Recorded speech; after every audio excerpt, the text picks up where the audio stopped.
Have you ever wondered if Santa Claus knows about Africa? Or if he visits the villages where there are no snow-covered rooftops?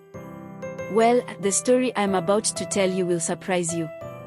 Long ago, in a small village in the heart of Africa, there was a young boy named Kofi. He had heard stories of Santa Claus from the visitors who came to his village, but Kofi never quite believed in the jolly man with the big red suit. Santa doesn't come here, he thought. We don't have snow, and we don't have big Christmas trees. Why would Santa visit us? But one Christmas Eve, something magical happened. It was Christmas Eve, and the village was buzzing with excitement. The women had cooked delicious meals, and the children had made beautiful decorations from palm leaves. The baobab tree stood tall in the middle of the village square, its branches adorned with colorful beads and bright red ribbons. Kofi was sitting by the fire, staring up at the sky, wondering if the Christmas stories he heard from the visitors were true. He sighed, thinking about the presents he had never received. He had never asked for anything special, but a small part of him wished for a miracle. As midnight approached, the night grew quieter. But just when Kofi thought it was time to sleep, something strange happened. The air suddenly grew cold, which was unusual in the warm village. Then, a flash of light appeared in the sky, brighter than any star he had ever seen. Kofi rubbed his eyes in disbelief. Was this real? He stood up, heart pounding, and followed the glowing light. It led him to the baobab tree. But what he saw next made him gasp in amazement. There, standing beneath the tree, was a man in a red robe, his beard white as snow. But this was no ordinary Santa Claus. This Santa had a golden crown on his head, and his robe was decorated with intricate African patterns. His shoes were made from soft leather, and his staff glowed with a soft, warm light. The man smiled warmly at Kofi. "Don't be afraid, child," he said, his voice deep and kind. "I am not the Santa you have heard about, but I am a spirit of Christmas, just like him." Kofi stared at him, too amazed to speak. "You see," the man continued, "Santa Claus is not just one person. He is a spirit that lives in the hearts of those who believe in kindness, giving, and love. And he visits every village, no matter where it is, bringing gifts to those who are kind-hearted."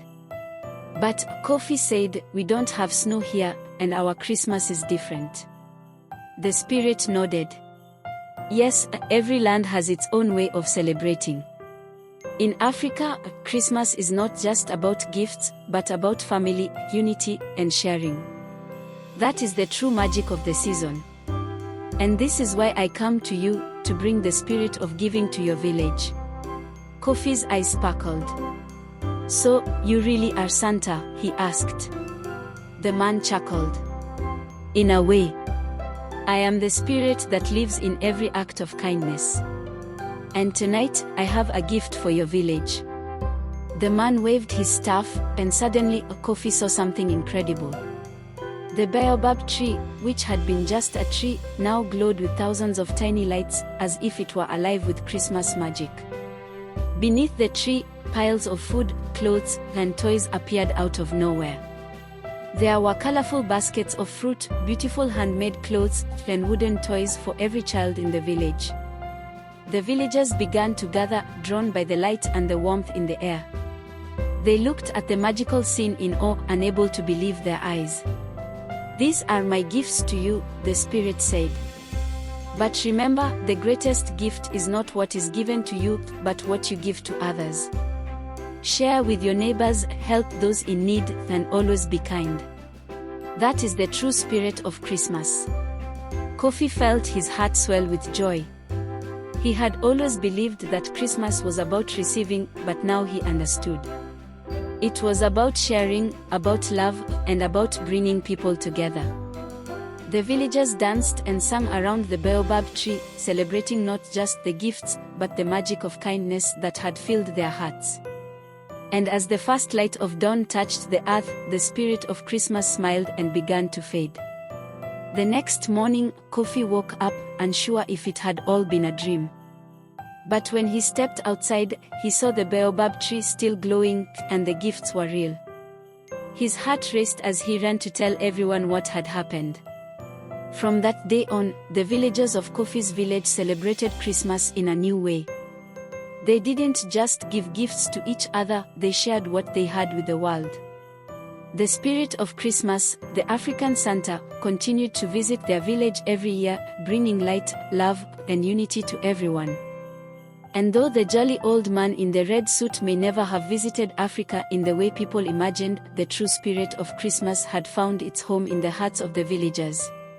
Kofi had learned that the magic of Christmas was not in snow or reindeer, but in the love we give and share with others.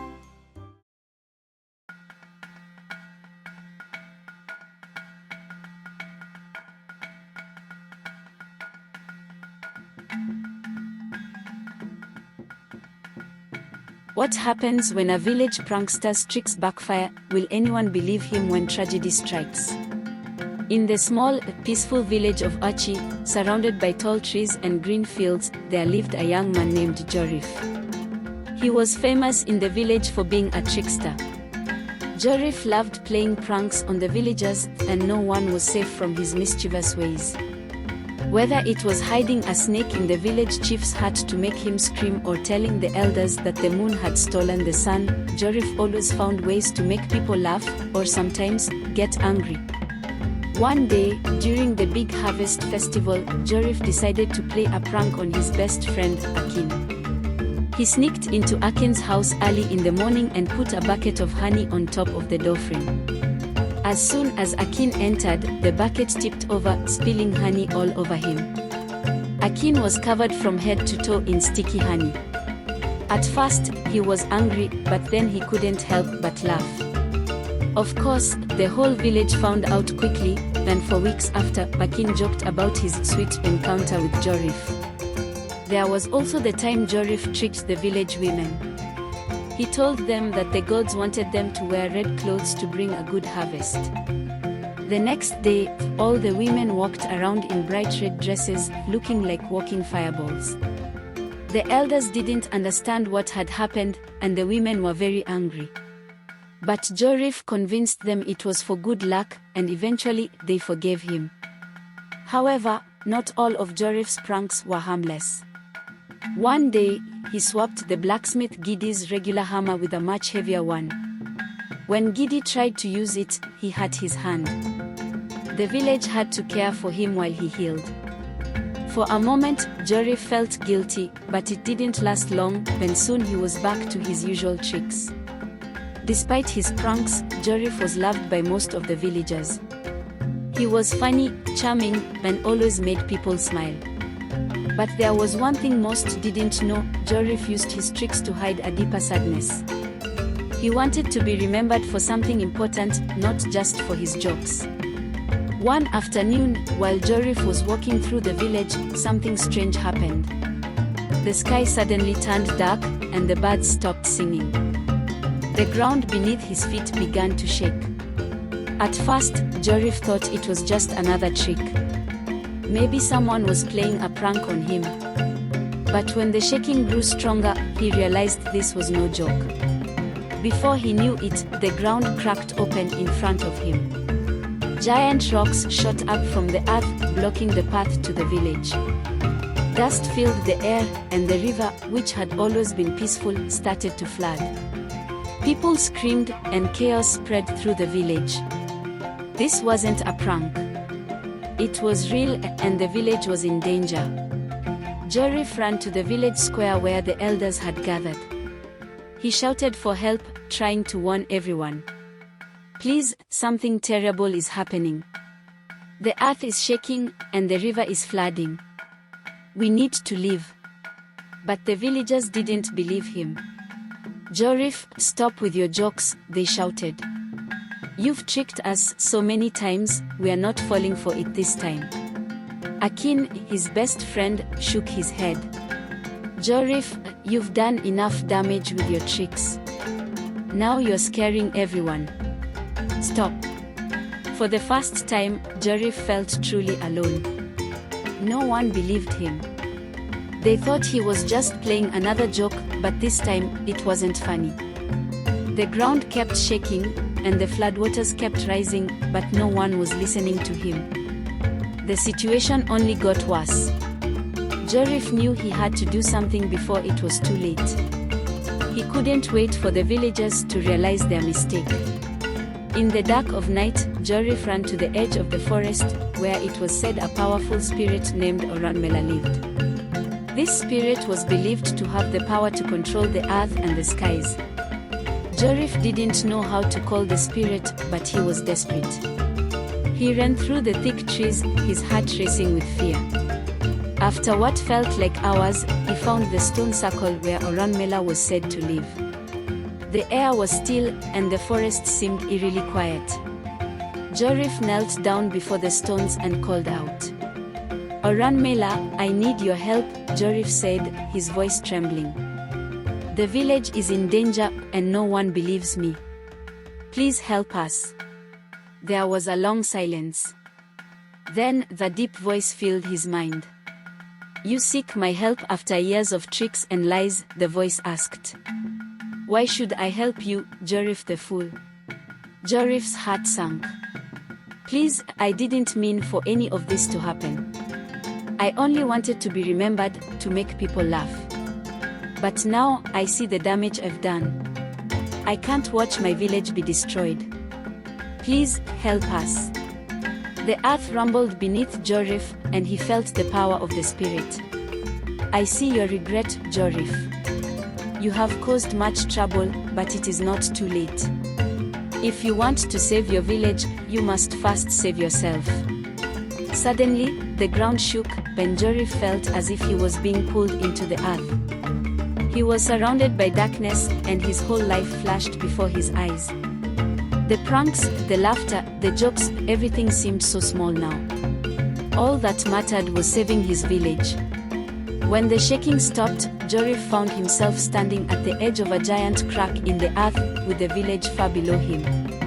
The floodwaters had stopped rising, and the ground had stopped shaking. The earth was calm. He had done it. Jorif called out to the villagers below. "The spirit of Oranmela has spoken. The earth will swallow us if we don't leave. We need to get to higher ground now." At first, the villagers didn't believe him. But as they looked around, they saw the floodwaters were no longer rising, and the ground had stopped shaking. Slowly, they began to listen. Jorif led them to higher ground, where they would be safe from the danger. Together, they rebuilt their homes, and over time, the village was saved. The earth settled, the floodwaters receded, and Archie began to heal. Jorif, once known only for his pranks, had become a hero. He had saved the village, not with his tricks, but with his courage. From that day on, the villagers no longer saw Jorif as just the trickster. They saw him as the man who had saved them. His pranks were forgotten, and his true worth was remembered. Jorif had learned that some things were too important to joke about.